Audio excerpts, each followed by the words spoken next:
Navigantes, it's a Leeds band.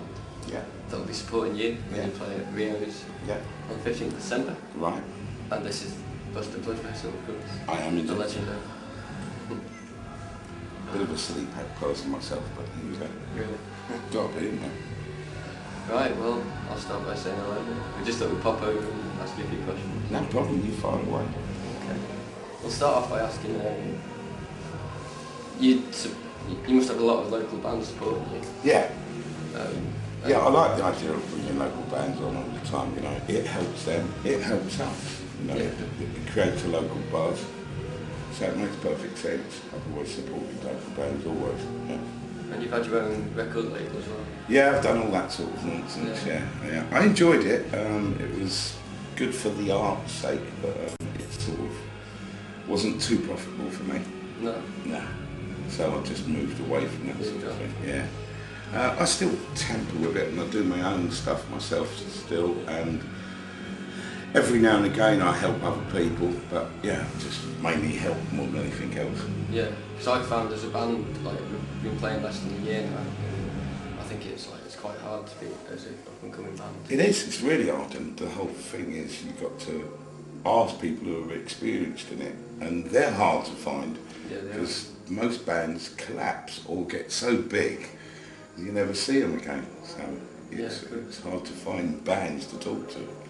But I always give advice away very freely. I think it's important for the whole music scene that people play live music. I mean, DJs for me killed music and bands excite it. What advice would you give to like a band that's trying to survive at the moment, isn't signed? Well, I don't think you need to be signed to anybody. I think you've got to believe in yourself, 100% believe that what you're doing is good. And it's very important to write your own material. Even though I've always covered songs myself, I still think it's very important to write your own material. Nothing wrong with doing covers if you feel that that's in your sort of vein. I think that's a good, healthy thing to do. I think that most bands should have the self-belief in as much as that they can set their own internet systems up now, and you can mass produce records and take them on the road with you. You can get in touch with distributors and get distributors to distribute your record rather than going through a record company. Everyone still believes it's important to have a record company, and I suppose it is if you're aiming very, very high, but I think that bands shouldn't, and should aim at being a sellable commodity for themselves. So you think it should all be done DIY then? Yeah, totally. I think now, these days, everyone should think that way. Does that still apply even further on, like for yourself? We do everything ourselves, and we always have done, even though we weren't that very great at doing it, because you do, as a band, you become lazy.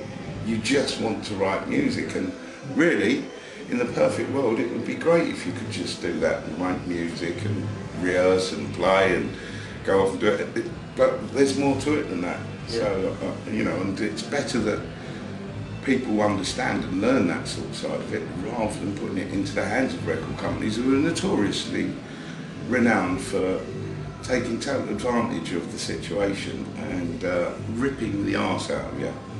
And for me, I don't want it no more. Once it's been done to you a few times, you're sick of it, and you think, how comes they earn that much and we earn that much? And you think, well, this ain't right. Yeah.